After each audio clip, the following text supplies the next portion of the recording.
नमस्कार, आप देख रहे हैं आयुध और आज हम एक खास विषय पर बात करने वाले हैं। रायसेन के खमरिया गांव में कुछ दिनों पहले एक घटना सामने आई थी जहां मुस्लिम समाज की एक भीड़ ने वनवासी बंधुओं पर हमला किया था, गोलियां चलाई थीं। आज इस घटना के बाद मुख्यमंत्री शिवराज सिंह चौहान खमरिया गांव पहुंचने वाले हैं। कुछ दिनों पहले वो घायलों से भोपाल के हमीदिया अस्पताल में भी मिले थे, लेकिन अब जब वो ज़मीन पर जा रहे हैं उन्हें Z+ कैटेगरी की सुरक्षा दी गई है। हमारी टीम लगातार घटना के बाद से खमरिया पर मौजूद थी। सबसे पहले आशुतोष भार्गव वहाँ पर पहुँचे थे, उसके बाद अंकित भी खमरिया में जाकर देख के आए हैं कि वहाँ की स्थिति क्या है। क्या होता है कि मुख्यमंत्री के दौरे से पहले आमतौर पर प्रशासनिक अमला सब कुछ दबाने की कोशिश करता है, दिखाने की कोशिश करता है कि सब चंगा से, लेकिन हम चाहते हैं कि मुख्यमंत्री के पहुँचने से पहले एक बार आपको पता चले कि वहाँ की वास्तविक स्थिति क्या है, खमरिया में आखिर हो क्या रहा है। आशुतोष जी, जिस दिन ये घटना हुई उसके तुरंत बाद आप वहाँ पर पहुँचे थे। जब आप वहाँ पर पहुँचे थे तो गाँव वालों की स्थिति क्या थी, उनकी परेशानी क्या थी, आपकी बातचीत हुई थी उनसे? सौरभ, जब मैं वहाँ गया तो लोगों से मैंने बातचीत करने की कोशिश की तो सबसे पहली चीज़ ये निकल के सामने आई कि ग्रामीण जो वनवासी बंधु हैं वो सहमे हुए हैं।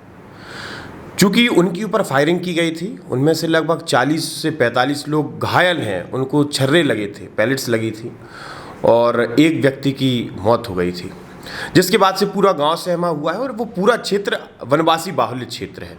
लगभग सिलवानी विधानसभा की बात की जाए तो सबसे ज़्यादा जो मतदाता हैं उस क्षेत्र में वो वनवासी बंधु हैं। और वहाँ से जो प्रतापगढ़ है, प्रतापगढ़ के आसपास खमरिया गांव है, खमरिया गांव में ये घटना हुई थी और लगभग आसपास के 7-8 गांव में मैं घूमा और वहाँ पर एक ही स्थिति है कि कोई भी इस विषय में बात करने को तैयार नहीं है। उनके मन में आप डर देखिए। इससे पहले भी ऐसी घटनाएं हुई हैं, इससे पहले भी उनको दबाने की कोशिश की गई है। चूँकि एक और बात सामने आई थी, जब मैं प्रशासन से बात कर रहा था उस दौरान ये बात सामने आई कि जब पैलेट्स लगी, बंदूक की गोलियां लगी तो वनवासी बंधु अपने घर में जाकर घुस गए। अपने घर में गए, वहीं पे उन्होंने अपना प्राथमिक इलाज कराया, जो उनके घरेलू उपचार करते हैं। प्रशासन ने उनको निकाला बाहर और उसके बाद उन्हें हमीदिया रेफ़र किया या फिर आसपास में उदयपुरा या बरेली रेफ़र किया।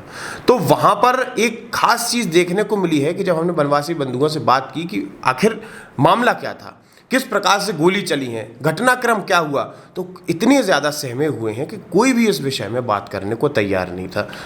लगभग 2 या 3 लोग ही मिले थे जिन्होंने बात की कि मैं वहाँ पहुँचा और वहाँ पहुँचने के बाद अचानक से गोलियाँ चलने लगी। अंकित, जैसे कि कल की भी रिपोर्ट में हमने जो चीज़ें देखी कि गांव वाले बता रहे हैं कि इस तरह की चीज़ें पहले भी होती रही हैं, जो बात आप भी बता रहे हैं, उन पर ट्रैक्टर चढ़ाने की कोशिश की गई, गोलियाँ चलाई गई। अभी सुरक्षा की दृष्टि से क्या व्यवस्थाएं हैं वहाँ पर और आपको क्या कमियाँ समझ में आई, परेशानी क्या क्या है, अभी तक क्या दिक्कतें हैं? हाँ, देखिए सौरभ जी, जैसे कल मैं वहाँ पे पहुँचा तो बड़ी चौंकाने वाली चीज़ देखने को मिली। जैसे आशुतोष जी ने बताया कि जैसे ही हम सबसे पहले उस ग्रामीण क्षेत्र में प्रवेश करते हैं तो खमरिया ही पड़ता है, जो खमरिया गांव, उसके बाद चैनपुरा और चंदपुरा, ये 2 अलग अलग गांव हैं। लोग इन दोनों गाँव को एक गाँव समझ रहे हैं, तो ये 2 अलग अलग गाँव हैं। खमरिया जो है वो मुस्लिम बाहुल्य गाँव है, वहाँ पर 4 परिवार मात्र हिंदुओं के हैं। तो जो वहाँ पे देखने में आया बड़ा आश्चर्यचकित करने वाला था कि जिन लोगों को सुरक्षा दी जानी चाहिए थी प्रशासन की तरफ से, यानी कि आदिवासी जो जनजाति बंधु हैं, उनको उनके ही परिवार से एक व्यक्ति जिसका नाम राजू है, उसकी मौत हुई है। जिस राजू की मौत हुई खमरिया का ही रहने वाला है? वो चंदपुरा जो है, चंदपुरा का रहने वाला है। तो अब राजू की जब मौत हुई है तो उसके परिजन बयान देने भी जाएंगे प्रशासन को। परिजनों को जान का खतरा हो सकता है, क्योंकि जैसे सुनने में भी आ रहा है और कल ग्रामीण भी बता रहे थे कि वहाँ पे हथियार बनाते हैं वो लोग अपने अपने घर में। तो अब जान की खतरा किसको हो सकता है? आदिवासी परिवार के, उस राजू परिवार को, राजू के जो परिवार है। लेकिन जब हम वहाँ पर पहुँचे तो क्या देखते हैं कि जो खमरिया गांव के जो मुस्लिम परिवार हैं, उनसे खमरिया से थोड़े ही आगे बढ़ते हैं तो लगभग 8 से 10 पुलिस कांस्टेबल एक मुस्लिम परिवार के घर के बाहर सुरक्षा में तैनात हैं। उसके थोड़े से और आगे बढ़ते हैं तो एक मस्जिद नुमा कोई भवन था, उसके बाहर 4 पुलिस कांस्टेबल। लेकिन जो वहाँ पर पीड़ित पक्ष है, जो फरियादी पक्ष है, उसके बाहर हमें एक भी कोई भी प्रशासनिक या पुलिस का कोई भी कांस्टेबल नहीं मिला। कब पहुंचा पुलिस प्रशासन? जब वहां पर NCPCR के चेयरमैन पहुंचे तो उनके प्रोटोकॉल में जो भी वहां पर पुलिस अमला था, तब वहां पर पुलिस की हलचल देखने को मिली। बाकी वो लोग अपना जो उठावने की रस्म थी, उस उठावने की रस्म में वो लोग व्यस्त थे। लेकिन सबसे बड़ी बात यही है कि जिन्हें सुरक्षा दी जानी चाहिए और जिनसे सुरक्षा जिनसे भय है लोगों को, उन लोगों को सुरक्षा दी जा रही है और जिनको सुरक्षा की। आशुतोष, घटना के तुरंत बाद आप पहुंचे थे, घटना के तुरंत बाद ग्रामीणों का प्रशासन के रवैये को लेकर क्या कहना था? उस समय प्रशासन का एक्शन कैसा था घटना होने के तुरंत बाद? जिस समय घटना हुई, घटना के तुरंत बाद से प्रशासन एक्टिव हुआ और लगभग 8 बजे से प्रशासन वहाँ पहुँचा तो दोनों गांव को उन्होंने कवर करने की कोशिश की।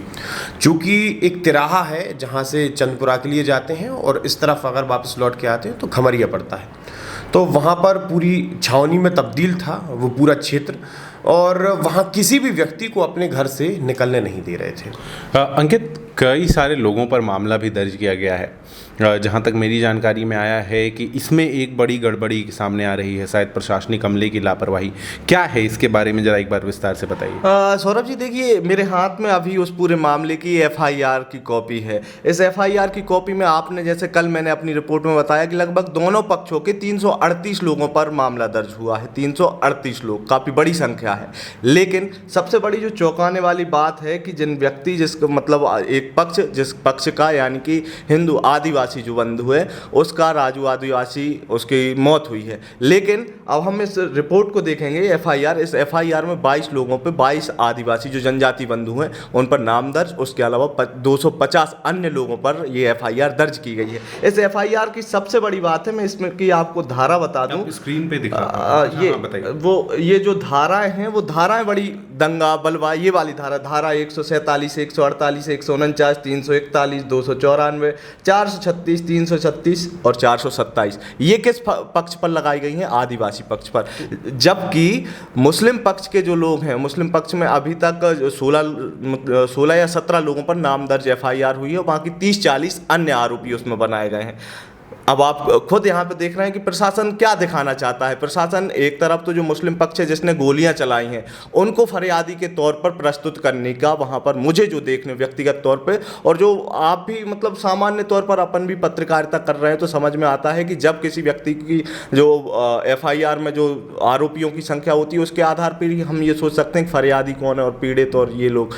लेकिन इसमें आप साफ तौर पर देख रहे हैं कि प्रशासन ने क्या, मतलब प्रशासन की यहाँ पर ये तो बहुत बड़ी गलती है। जब हम देख रहे हैं एक तरफ प्रशासन और जो नैरेटिव वाले लोग हैं, जो कुछ नैरेटिव की पत्रकारिता कर रहे हैं, वो सिर्फ क्या दिखाना चाह रहे हैं कि इनने अपने बचाव में इनने अपनी गोलियां चलाई हैं। सौरभ जी, जब हम वहां पर पहुंचे तो हमने देखा कि जो तिगड्डे की बात की आशुतोष जी ने, तो वो तिगड्डे पर ही ये पूरा घटनाक्रम हुआ है।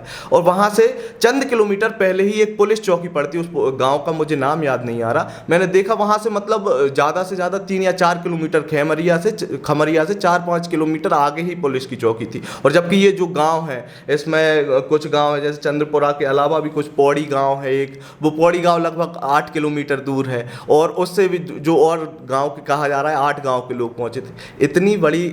इतना जो समय लगा, उस समय में पुलिस की चौकी से 3-4 किलोमीटर से पुलिस नहीं आ पाई, ये लोग 8-8 किलोमीटर से आ गए।